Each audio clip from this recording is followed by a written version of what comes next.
Cinema అనేది మనకు ఒక ఎమోషన్. సినిమా బాగుందనే టాక్ వస్తే చాలు లుంగి ఎగ్గట్టుకొని వెళ్ళి మరీ సినిమా చూస్తాం. ఆ హీరోని నెత్తిన పెట్టుకుంటాం. సినిమా బాగోలేదంటే మాత్రం ఎంత పెద్ద స్టార్ హీరో అయినా సరే, మనం అభిమానించే హీరో అయినా సరే నిర్దాక్షిణ్యంగా ఆ సినిమాని పక్కన పెట్టేస్తాం. 2023లో కూడా మనం కాలర్ ఎగరేసే సినిమాలు వచ్చాయి. అట్ ది సేమ్ టైం మనకి 180mm రాడ్ దింపిన సినిమాలు కూడా వచ్చాయి. ఈ సినిమాలు రిలీజ్ అవ్వక ముందు ఇందులో కనిపించేది మీరింతవరకు చూడనిది, కానీ ఎప్పుడో చూసామే ఓ 30-40 ఏళ్ల క్రితం అన్నట్టుంటుంది ఇలా చెప్పారు. కానీ సినిమా చూసిన తర్వాత ఆ ఒక్క మాటతో లేచి 2 జేబుల్లో చేతులు పెట్టుకుని నడుచుకుంటూ వెళ్ళిపోతున్నాను. నేను ఎక్కడికి వెళ్తాను కూడా నాకు తెలియదు. 2 చేతులు జేబులో పెట్టుకొని కాదు, ముడ్డిలో పెట్టుకొని వెళ్లాల్సి వచ్చింది. మరి ఆ సినిమాలేంటి, ఆ భయంకరమైన స్టార్స్ ఎవరనేది ఇప్పుడు చూద్దాం. ఇక మొదలెడదామా? నెంబర్ 1 బోలాశంకర్. గొర్రె కసాయివాడినే నమ్ముతుంది అని ఒక సామెత. కాకపోతే ఇక్కడ గొర్రె ఎవరో కసాయి ఎవరో గుర్తించడమే కష్టమైపోయింది. వారే మెగాస్టార్ చిరంజీవి, దర్శక దరిద్ర మెహరంకుల్. 150 సినిమాలు చేసి మెగాస్టార్గా కీర్తించబడిన చిరంజీవి గారు దర్శకుల ముడ్డిలో వేలు పెట్టి గెలకడం అనే ఒక గులని మాత్రం వదలలేకపోతున్నారు. అందుకే సినిమా అవకాశాలు లేక పక్కన పడి ఉన్న డైరెక్టర్స్ని తన సినిమాలకి సెలెక్ట్ చేస్తుంటాడు. వాళ్ళంటే పని పాట లేదు కాబట్టి ఓకే. చివరికి బ్లాక్ బాస్టర్ హిట్స్ ఇచ్చిన కొరటాలని కూడా మట్టి కరిపించాడు ఈ గులతో. ఫ్లాప్స్ అందరూ ఇస్తారు, కానీ మెహరన్నయ్య స్టైలే వేరు. ఇచ్చేదే డిజాస్టర్లు, అవి కూడా స్టార్ హీరోలకి. మంచి పీక్ ఫామ్లో ఉన్న హీరోకి గాలం వేసి మట్టి కరిపించడమే ఈయన స్టైల్. ఒకానొక సమయంలో అయితే తెలుగు ఇండస్ట్రీ పైన తేనె తుట్టె మీద ఎలుగుబండి దాడి చేసినట్టు దాడి చేశాడు, విరుచుకుపడ్డాడు. ఈయన దెబ్బ పడిన హీరోలు కోలుకోవడానికి చాలా టైం పట్టింది. ఇప్పటికీ వాటి గురించి తలుచుకుంటే ఆ హీరోలకి గులాబ్ జాములు గడగడలాడతాయి. ఆ అపజయాల పరంపరలో టాలీవుడ్ ఇండస్ట్రీలోని బిగ్ ఫ్యామిలీస్ అన్నిటికీ ఒక రౌండ్ వేశాడు. నందమూరి ఫ్యామిలీ వారికి ఎన్టీఆర్తో శక్తి కంత్రి, దగ్గుబాటి ఫ్యామిలీకి వెంకటేష్తో షాడో, మెగా ఫ్యామిలీ వారికి చిరంజీవితో బోలాశంకర్. అక్కినేని ఫ్యామిలీకి ఒక రౌండ్ వేసింటే సరిపోయేది. బట్ బ్యాడ్ లక్, అక్కినేని వారు సేఫ్ అయిపోయారు. షాడో సినిమా తర్వాత మెహరన్నయ్య అండర్ గ్రౌండ్కి వెళ్ళిపోయాడు. ఈసారి ఏ స్టార్ హీరోని బాక్సాఫీస్కి బలి కొట్టాలని తపోదీక్షలో ఉండి దీర్ఘంగా ఆలోచిస్తుంటే టాలీవుడ్ ఇండస్ట్రీలో నువ్వు లేని లోటు స్పష్టంగా కనబడుతుంది. సైరా, ఆచార్య, గాడ్ ఫాదర్ కంటే పెద్ద రాడ్రంబోలా నువ్వు మాత్రమే ఇవ్వగలవని నమ్మి నీ దగ్గరకు వచ్చానని మెహరన్నయ్యని తపోదీక్ష నుండి బయటికి తెచ్చాడు చిరంజీవి. చిరంజీవి మీద కృతజ్ఞతతో ఇక జీవితంలో నువ్వు మర్చిపోలేని విధంగా చేస్తానని మాట ఇచ్చి తీసిన సినిమానే ఈ బోలాశంకర్. ఈ బోలాశంకర్ సినిమా క్రెడిట్ మొత్తాన్ని మెహరన్నయ్య అకౌంట్లో వేయలేం. మెహరన్నయ్య వచ్చిరాని డైరెక్షన్కి చిరంజీవి డైరెక్షన్ కూడా తోడై అత్యంత దరిద్రంగా వచ్చిన మూవీనే ఈ బోలాశంకర్. వేదాళం స్టోరీనే రీమేక్ చేసి క్రింజ్ చేశారు. వేదాల మూవీ స్టోరీ చాలా ఓల్డ్ది, అయితే దానికి కొన్ని కమర్షియల్ అంశాలు జోడించి తెలుగు నేటివిటీకి తగ్గట్టు కొన్ని మార్పులు చేర్పులు చేసి ఒక హిట్ సినిమాగా తీర్చిదిద్దవచ్చు. కానీ మెహరన్నయ్యకి అన్ని తెలివితేటలు ఎక్కడివి? ఆ తెలివితేటలే ఉంటే ఈ రీమేక్ మూవీ ఒప్పుకొని ఉండేవాడు కాదు కదా. ఈయన దరిద్రమైన డైరెక్షన్కి చిరంజీవి యాక్టింగ్ కూడా తోడైంది.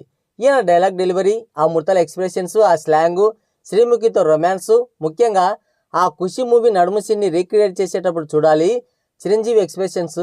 150 సినిమాలు తీసిన చిరంజీవేనా అసలు? ఆయనకెందుకు ఇలాంటి పరిస్థితి వచ్చిందని బాధపడని అభిమాని లేడు. దీనికి తోడు ఆ జబర్దస్త్ బ్యాచ్ని అంతా పక్కన పెట్టుకుని ఉంటాడు. ఇంకేముంది, చిడతలు వాయించడమే వారి పని. ఆ భజన కూడా మనం తట్టుకోలేం.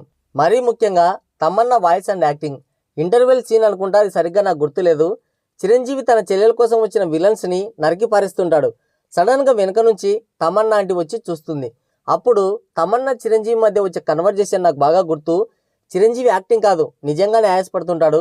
దానికి తమన్నా క్వశ్చన్ చేయడం అయితే టూ మచ్. అసలు అది ఎమోషనల్ సీన్లా ఉండదు, నవ్వి చేస్తారు సరిగ్గా చూస్తే. 2023లో మనం చూసిన అత్యద్భుత కళాఖండాల్లో నెంబర్ 2 ఆదిపురుష్. యాక్చువల్గా ఈ ఆదిపురుష్ మూవీని రాడ్ కేటగిరీ కిందికి తీసుకురాకూడదు. ఎంటైర్ ఆడియన్స్ని ఎర్రిపూల్ని చేసిన లిస్టులోకి తీసుకురావాలి. పాన్ ఇండియా స్టార్ ప్రభాస్ని పెట్టుకొని భారతీయ పురాణాల్లోని క్యారెక్టర్స్ని తీసుకొని ఓంరావుతో ఆడిన ఒక సేఫ్ గేమ్ ఇది. తీసిందే వరస్ట్, మళ్ళీ దానికి సెంటిమెంటల్ ఎమోషనల్ బ్లాక్మెయిల్. ఈ సినిమా చూస్తున్నప్పుడు థియేటర్స్లో హనుమంతుని కోసం ఒక సీట్ ఖాళీగా ఉంచండి అని. దానికి బాగా ఎమోషనల్ అయిన మన ఆడియన్స్ మొత్తం థియేటర్స్నే ఖాళీగా ఉంచారు. క్యారెక్టర్సే అనుకుంటే అందులోని డైలాగ్స్ కూడా ఓంరావు సద్దిముఖంలానే ఉంటాయి. అందుకే బ్రతికుండగానే వాడికి తద్దినం పెట్టారు ఫ్యాన్స్. ముఖ్యంగా హనుమాన్ని హైలైట్ చేసే ఉద్దేశంలో కొన్ని డైలాగ్స్ గురించి స్పెషల్గా చెప్పుకోవాలి. వస్త్రం మీ లంకది, తైలం మీ లంకది, నిప్పు మీ లంకది, ఇప్పుడు తగలబడేది కూడా మీ లంకేరా. ఈ డైలాగ్స్ విన్న తర్వాత థియేటర్స్లో ఆడియన్స్ యొక్క ఎక్స్ప్రెషన్ని క్యాప్చర్ చేసి ఉంటే బాగుండేది. కనపడి ఉంటే ఓమ్రాత్ లుంగి కంటించేవాళ్ళు. రాక్షసులు అంటే ఏలియన్స్ని తెచ్చిపెట్టడం, రావణాసురుని వెల్డింగ్ వర్క్ చేసుకునే వాళ్ళ చూపించడం, రావణాసురుడు పాములతో థై మసాజ్ చేయించుకునేలా చూపించడం, వానరులు అంటే ఇంగ్లీష్ సినిమాల్లోని కోతులను తెచ్చిపెట్టడం. అబ్బో ఒకటేంటి, ప్రతి సీను ప్రతి ఫ్రేమ్ మైండ్ బ్లోయింగ్. అసలు అమితంగా భక్తిని కలిగి ఉన్న వారైతే హార్ట్ అటాక్తో పోతారు, అలా ఉంది. వాల్మీకి రామాయణం ప్రకారం వజ్ర వైడూర్యాలతో బంగారు కాంతులు ఎన్నుతూ దేదీప్యమానంగా వెలిగిపోతుంటుంది రావణలంక. కానీ ఇందులో ప్రశాంత్ నీల్ కేజీఎఫ్ బొగ్గుగన్లా చూపించాడు. రావణుడికి కుబేరు నుండి లాక్కున్న పుష్పక విమానం ఉంది, కానీ ఇందులో గబ్బిల మీద తిరుగుతుంటాడు రావణుడు. సుందరకాండలో సీతమ్మ వారు ఉండే అశోకవనాన్ని ఎంత అందంగా వర్ణించాడు వాల్మీకి. కానీ దీంట్లో ఓమ్రావు తన్నయ్య గ్రాఫిక్స్లో 2 చెట్లు చూపించి అదే అశోకవనం అని మనల్ని నమ్మించే ప్రయత్నం చేశాడు. రాముడు కరదూషణాదులతో ఫైట్ చేసే సీన్లో అవెంజర్ సినిమాలోని ఏలియన్స్ని పెట్టాడు. వానరులు అంటే ప్లానెట్ ఆఫ్ ద ఏప్స్ సినిమాలోని చింపాంజీలను చూపించాడు. ఎంత ఘోరం! ఈ ఓం రౌత్ గారి లాంటి విధవని ఇంతవరకు చూడలేదు, ఇకపై చూస్తానని కూడా అనుకోవడం లేదు. రామాయణం అని చెప్పి ఓమాయణం తీశాడు. రామాయణాన్ని ఏమాత్రం మార్చమని చెప్పి అసలు రామాయణానికి ఈ సినిమాకి సంబంధమే లేకుండా చేశాడు. రామాయణాన్ని ఇన్స్పైర్గా తీసుకొని సినిమా తీశామని చెప్పి ఒక లపాకి సినిమా తీశాడు. 500 కోట్లు దెంగ పెట్టడంలో ఉన్న శ్రద్ధ, కావాల్సినంత రెమ్యునరేషన్ దెంగి తినడంలో ఉన్న ఉత్సాహం రామాయణాన్ని చదవడంలో, సినిమా తీయడంలో లేదు. కనీసం కాస్ట్యూమ్స్ మీద కూడా కనీస శ్రద్ధ పెట్టలేదు. ప్రభాస్ ఏ క్వశ్చన్ అయినా రాముల్లా కనబడ్డా? వీడి పిండం మీ నాయన తినా? సినిమా ఇండస్ట్రీలో 20 ఏళ్ల నుండి ఉన్న ఎవరితో ఒక మాట కూడా అనిపించుకోకుండా ముద్దుగా ప్రేమగా డార్లింగ్ అని పిలిపించుకునే ప్రభాస్ని కూడా దెంగులు తినేలా చేశాడు. ఈ సినిమా గురించి చెప్పాలంటే రామాయణం కంటే ఎక్కువ టైమే పడుతుంది. పాన్ ఇండియా స్టార్ని వాడుకొని పేరు తెచ్చుకుందామనే కన్నింగ్ ఐడియా వేశాడు సోమేరి. 2 వరస్ట్ మూవీ అని ఆస్కార్ అవార్డు కూడా ఇవ్వచ్చు దీనికి. మన లిస్టులో నెంబర్ 3 స్కంద. వినయ్ విజయ రామ మూవీ ప్రీ రిలీజ్ ఫంక్షన్లో బోయపాటి గుండెల మీద చేయి వేసుకొని వెళ్ళండి అని చెప్పినప్పుడే రామ్ చరణ్ ఫ్యాన్స్ గుద్ద మీద 4 తన్నుంటే మళ్ళీ స్కంద ప్రీ రిలీజ్ ఈవెంట్లో ఆ మాట అనేవాడు కాదు. చేసుకుని సినిమా చూడండి, గుండె మీద చేసుకుని సినిమా చూడండి. బోయపాటి సినిమాలకు వెళ్ళేటప్పుడు బ్రెయిన్ తీసి ఫ్రిడ్జ్లో పెట్టి వెళ్ళాలి, లేదంటే బ్రెయిన్ ట్యూమర్స్ వచ్చే అవకాశం ఉంటుంది. బ్రెయిన్ తీసి పెట్టడం అసాధ్యం కాబట్టి సినిమా హాల్లో కాసేపు ఏమీ తెలియని పిచ్చిపోడిలాగా యాక్ట్ చేస్తే సరిపోతుంది. నేను ఎర్రిపోకుని స్కంద మూవీ ట్రైలర్లో నేను వదిలింది బాణం కాదు గుణపాన్ని అన్నప్పుడే అర్థం చేసుకోవాల్సింది. ఆడియన్స్కి కొంతవరకు ఐడియా ఉంది బోయపాటి మూవీస్ పైన, కానీ ఎందుకో మిస్టేక్ అయ్యారు. బాగా ఆలోచించారు. స్కందాకి వెళ్తే లౌడ్ మ్యూజిక్, అనవసర ఎలివేషన్స్, క్రింజ్ ఫైట్స్, అర్థం పర్థం లేని ఎమోషన్స్, నవ్వురాని కామెడీ, చిచి. అదే ఆ పక్కన రిలీజ్ అయిన చంద్రముఖి 2, శ్రీకాంత్ అడ్డాల పెదకాపు సినిమాలకు వెళ్తే కామెడీ, హర్రర్, హ్యూమన్ వాల్యూస్ ఉంటాయి అని బాగా ఆలోచించి సర్లే ఏం చేద్దాం స్కందకే వెళ్దామని వెళ్ళారు. చివరికి థియేటర్స్లో 180mm రాడ్ దింపాడు బోయమామ. ఒక్క మాటలో చెప్పాలంటే యాంటీ గ్రావిటీకి గ్రాండ్ ఫాదర్ బోయపాటి. ఇల్లాజికల్ లాజిక్స్కి అమ్మ మొగుడు, ఫిజిక్స్కే పిచ్చెక్కిస్తాడు. బోయపాటి సినిమాలు 2 సార్లు చూసింటే ఐన్స్టీన్ కూడా కొత్త థియరీలు రాసేవాడు. ఈ సినిమా చూసిన వాళ్ళని హీరో హీరోయిన్స్ పేర్లు అడగండి, వాళ్ళు కరెక్ట్గా పేర్లు చెప్తే లైఫ్ టైం సెటిల్మెంట్. ఇక బోయపాటి సినిమాల్లో అందరు ఆడోళ్ళే ఉంటారు. లేడీస్ హాస్టల్లో కూడా అంతమంది ఉన్నారు. 100 మంది ఒకే కొంపలో ఉంటారు. వాళ్ళని పరిచయం చేయాలని మనస్ఫూర్తిగా బోయపాటికి అనిపిస్తే మాత్రం సినిమా పూర్తయినా కానీ వాళ్ళ పరిచయాలు అయిపోవు, అంతమంది ఉంటారు. కొడుకు జిడ్డు గోవిందం. ఆ జిడ్డును వదిలేసి చెప్పండి. రండి రండి, వీళ్ళిద్దరు నా తమ్ముళ్ళు, వీళ్ళ పిల్లలు, వీళ్ళ పిల్లలు. నమస్కారం. వీళ్ళిద్దరు నా బామ్మర్దులు. నమస్కారం. ఈడెక్క ఆడెక్క, దీని తల్లి దీని అబ్బ, దాని అమ్మ దీని అమ్మ. ఈ సినిమాలో హీరో అచ్చోసిన ఆంబోతునేసుకొని తిరుగుతుంటాడు. 2 సీఎంల కూతుర్లని లేపుకుపోతే నో పోలీస్ నో కేస్.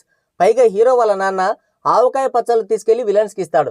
ఏందయ్యా నీ కొడుకు చేసిన పని అంటే I'm proud of my son అంటాడు. రామ్ వాళ్ళ సొంత నాన్న కూడా అన్నిసార్లు అనున్నాడు నీ ముసలి వద్దులే. కొడుకంటే కొరివి పెట్టేవాడు కాదు, పచ్చడి పెట్టేవాడు. I'm proud of my son. ఒక్క రామ్ని చూడలేక మనం చస్తుంటే క్లైమాక్స్కి ఇంకో రామ్ని తీసుకొస్తారు. ఈ రెండో రామన్నయ్య ఇండియాలో ఉన్న గుట్కా, పాన్ పరాగ్, తంబాకు, గంజాయికి పుట్టిన ఘాట్ జిల్లాలో ఉంటాడు. అలాంటికి పెద్ద సీఈఓ కూతురుతో లవ్వు. ఏం చెప్పను ఎన్నని చెప్పను. మాస్ హీరో అంటే స్నానం చేయకుండా దుమ్ములో పొరలాడిన అడవి పందిలో ఉండటమా? AK-47 గన్స్ పట్టుకుని విలన్లు ఎదురుగా ఉంటే హీరో గడ్డపారతో గుణపంతో బాణాలతో చంపుతుంటాడు. దానికి తోడు ఎక్కడి నుండి పడితే అక్కడి నుండి కత్తులు తీస్తుంటాడు. ఈడికే మనం భరించలేకుండా ఉంటే మళ్ళీ దానికి సీక్వెల్ కూడా ప్లాన్ చేశాడు. దండం రా దూత. మన లిస్టులో నెంబర్ 4 ఏజెంట్. అక్కినేని నాగేశ్వరరావు గారి 3వ తరం హీరోల కష్టాలు అన్నీ ఇన్ని కావు.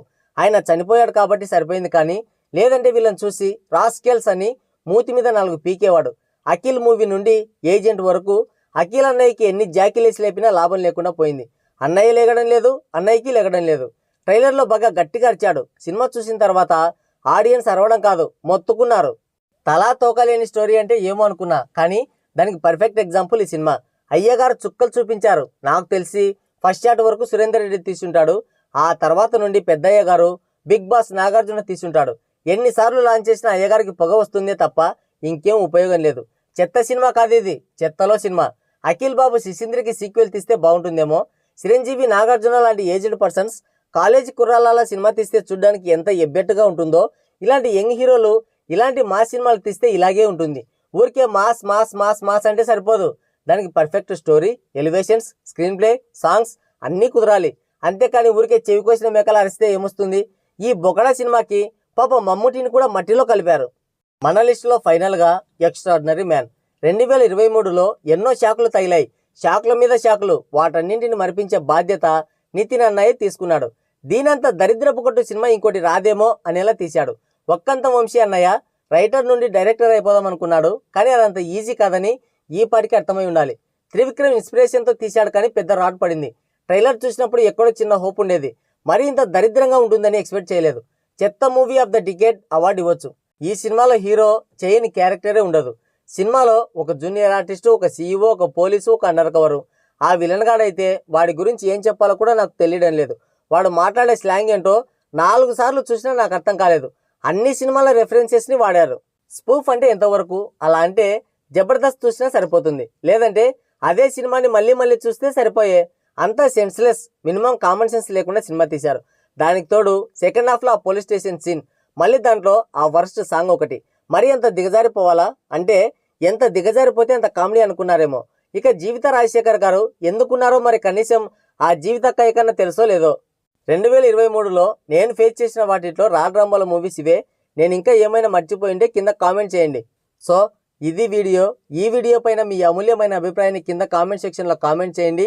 ఈ వీడియో నచ్చినట్లయితే లైక్ చేయండి, మీ ఫ్రెండ్స్కి షేర్ చేయండి, సబ్స్క్రైబ్ చేసుకొని పక్కనే ఉన్న బెల్ ఐకాన్ కూడా యాక్టివేట్ చేసుకోండి. మరో ఇంట్రెస్టింగ్ వీడియోతో మళ్ళీ కలుద్దాం. Thank you, take care, bye bye.